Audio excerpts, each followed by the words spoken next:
Okay guys, welcome to the another video which is about search skills, and in this what we are going to do is we are going to efficiently search the internet and use specialized services and technical documents for information. Yes, we are going to learn how you can properly search internet as a cybersecurity professional. So this room will show you examples of popular websites and services that can be used to gather information for a variety of cybersecurity operations, both offensive and defensive. Like whether you're hunting down an exploit, trying to understand how a tool works, tracking a threat actor, knowing where to search is just as important knowing to search for. Like using the internet and its resources efficiently is a critical skill in cybersecurity. If you're ready to explore, let's start. So let's start with the first one, which is about Shodan. Have you heard of Shodan? Maybe if you're new, you won't be able to heard of Shodan, I think. So if you are not new, if you have some little exposure, then you may know Shodan. So anyways, let's start. Like Shodan is often described as search engine for Internet of Things. There will be a lot of devices connected to the internet, right? So yeah, which will be identified using tools like Shodan. So, but that undersells it. Like Shodan continuously scans the internet, searching for networking equipments, industrial control system, traffic camera, and virtually anything else with a public network connection to see what's running and where. Like for example, searching Apache will list a list of Apache servers, advertising that version in the Apache HTTP header, things like that. Like broken down by country, organization, and port during a penetration test or vulnerability assessment. That kind of visibility is extremely useful, particularly when paired with a non-CVE, the common vulnerabilities and exposures. If you don't know about it, then I have a dedicated video representing these kinds of things. So affecting that version.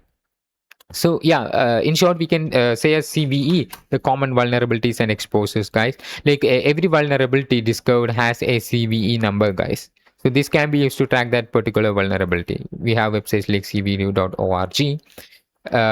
Let me show you an example in the exploit database. If you don't know about GHDB, the Google hacking database, it's time to put your computer on and visit this particular page, guys. So this is the Google hacking database. So yeah, in this I'm going to showing you an example of what is NCVE is. Like from here we have the exploits, guys. In this we have the CVE, like the download exploit, the vulnerable exploit, the verified. So here we have some vulnerabilities. So by taking one, we can see the information about, like let me show you that this is a specific vulnerability in which we have a date in it, right? So this is this doesn't have CVE, it's attached here. Let me check if yeah, here. So this is a vulnerability discovered in 2024. As you can see, this is the CVE ID. So this is the dealing DNS OS command injection vulnerability. Like we have a CVE here, right? So if you want to track this vulnerability on various websites, then you can just use the CVE. You will get more information from various websites about by searching the CVE online, right? So this CVE is the common vulnerabilities and exposures, which has this year in it, and after that there will be an ID number. So this is how CVE is written, and you can just use the CVE to track these vulnerabilities online, guys. So yeah, anyways, let's move on. So here we are just talking about the Shodan, right? So in Shodan we have some filters like country, port, organization, host name. For country, we will restrict the results to a specific country. You can just use the country filter, and port to filter by a specific port number or range, and org for organization, right? So yeah, scope results in named organization or ASN identifiers, and host name matches the against a specific host name or domain. And we have some demo examples here in the right hand side, right? So this is how you can just use in order to specify port, in order to specify country, and the ASN and the host name, things like that. We have a practical. In this we have to search for the term Apache in the search bar of Tryhackme. Apache is a popular type of web server, guys. There will be web servers like Apache, Nginx, IIS, etc. But we can see it's about review the first entry within the list and use that information to answer the question below. Let's move on. So first we have to search for Apache. This is a Tryhackme. Let's search for Apache here. And here, this is somewhat a demo of the Shodan website. So yeah, when you search for Apache, you have some information. What domain is associated with the IP address? So here we have this IP address. In order to find the domain in which this particular IP address associated, we have the domain information, right? It's tryhackme.thm in this case, right? In real life, we can search for you can use the websites like Shodan. I will show you that so that you will have a better exposures than rather than practical thing. So this is the Shodan. Let's search for Apache here. So when you search for Apache in the Shodan, we have some information the Apache has this much amount of Apache servers running on United States, and this much amount of Apache is running on Germany, things like that. And the common ports is most common ports, this much amount of ports, port 80, and then 443 is this much amount, things like that will be identified using this real Shodan website, guys. We were able to get some information. If you get an IP, when you click here and to explore and to know more about it, like this port open and things like that is identified using Shodan. You are going to learn more about it. I think in order to use filter, you need to have an account. Like for discovering port 22, you can just use this, right? Port colon 22. But I think it requires a login, guys. So I'm not going to do that. You can just check this. You can just log in, create an account, and try this by yourself, guys. Okay, let's move on. The virus total. Have you heard of virus total? This is something that most cybersecurity professionals use. Virus total basically is an antivirus software which has tons of antivirus software like Alibaba, Avera, Bitdefender, and tons and a lot more. And once you upload a file or something into virus total, then you will be able to identify if it contains a virus from these popular vendors. There will be popular antivirus softwares like Avast, AVG, Baidu, etc. So this much amount of antivirus software scans if you upload something into virus total, guys. So you have a view site option. In this case, we have to search for the invoice payment. So this is a demo, guys. So yeah, let me copy. Okay, I'm not able to copy. Let's send the invoice underscore payment .exe. Let's search for. So if you search or if you upload something into virus total, so this is just a demo. I will show you the real life application also. Then you will be able to identify there will be detection like Microsoft, Kaspersky, Norton. These are some of the antivirus software detected this as malicious, while still some of the antivirus software still can't detect this as malicious, right? So in this question, how many security vendors have identified the file as dangerous? You can see a total count at the top of the page. So you can see it's about 52. 52 vendors discovered this as malicious, right? So this is how basically use the virus total as a demo. Let's explore the real life application of virus total. So this is the website, guys. You can just open. You have various options like the file, the URL, the search option.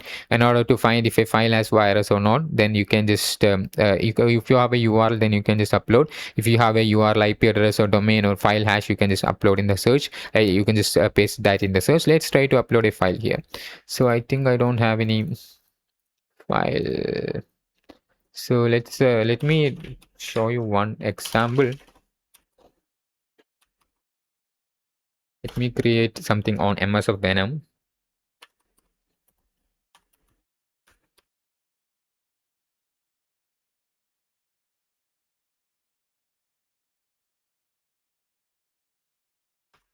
Like this is a sample virus, guys. I'm just creating for a demo, guys.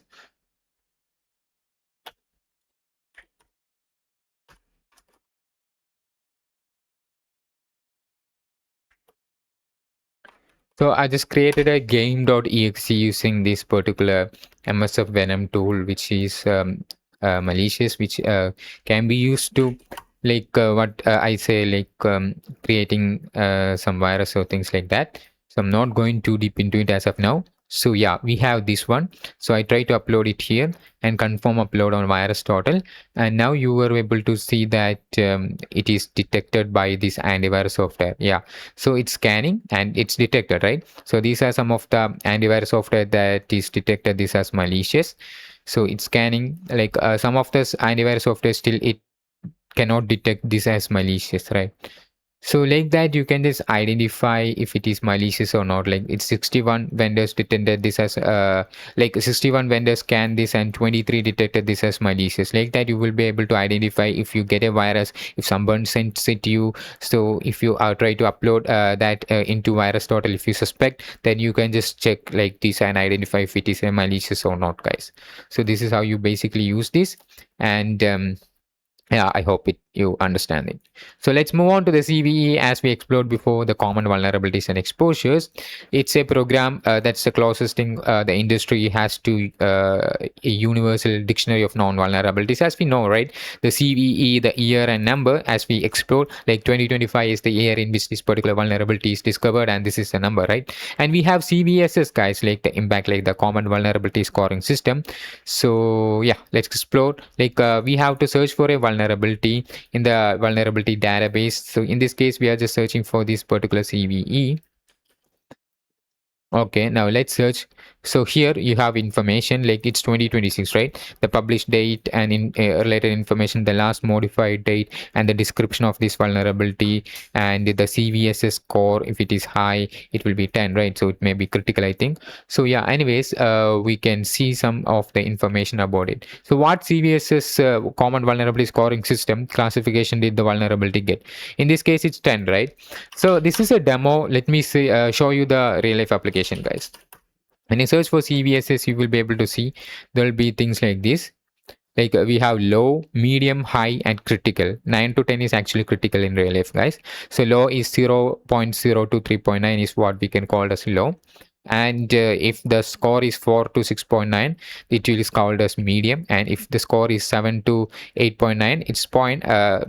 Don't consider this as comma, consider this as dot, guys.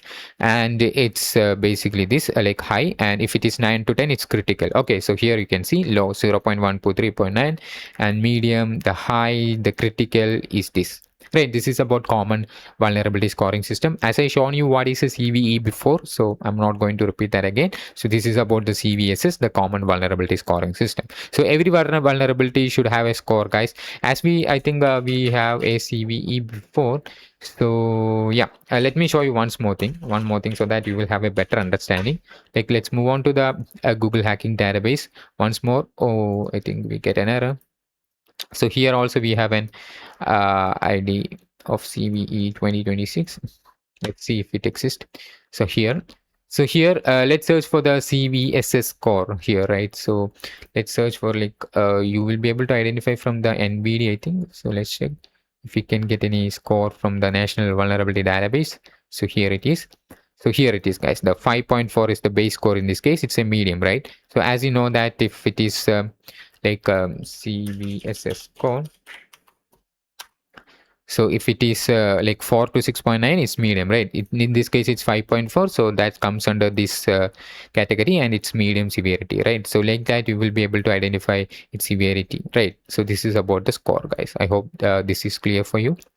So let's move on with the another one, which is the man, which is a technical documentation, product and tool documentation. In Linux, we have a man command in order to find the manual of a specific tool. So what we are going to do right now is click here for viewing the site, and we have to search the manual pages for the tool netcat. So and find the example command that allows you to open a connection for host.example.com on port 42. This is located at the bottom of the output. Copy and paste the command to answer the question below. So what is the example command? Okay, so once you enter man space any other tool name, you will be able to get the manual of that specific tool, guys. So by exploring, you will have some example commands, guys, like this. So we have the example command asking for, right? So we also have a hint. If you want, you can just read that, guys. So we get this is how you can just use this particular tool in order to find like in order to like netcat and host.example.com and 42 in order to get the 42, like open a TCP connection to port 42. Okay, in order to do that, you can just use this particular command. I will show you about manual pages in here, guys. So let me clear that. So yeah, never use any of the tricks shown in this video for something malicious. This is completely for educational purposes only, guys. So yeah, we can see like man space nmap is a popular tool. We get the manual, right? So this is how you can use it, and a lot of documentation about this tool and things like that.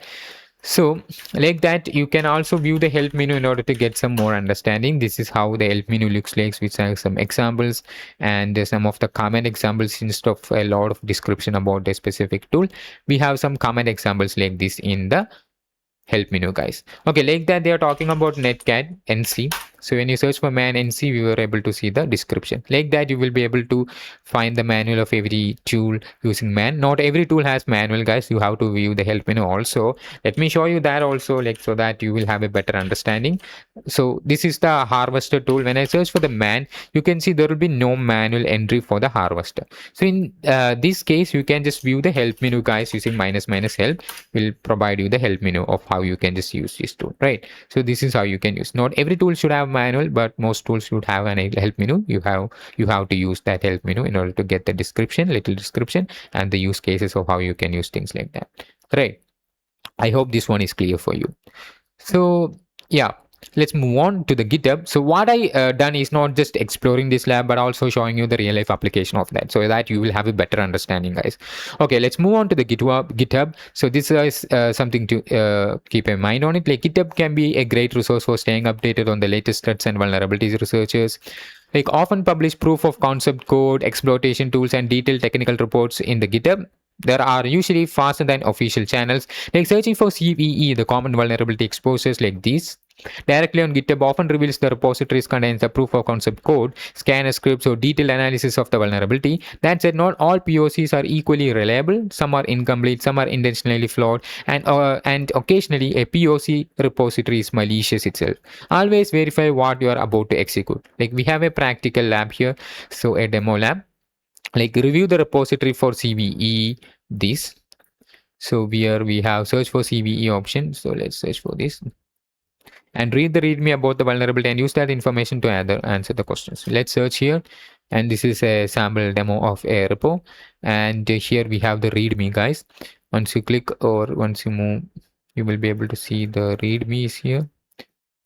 So this one is not working. What is the name of the script in the repository that will demonstrate the vulnerability?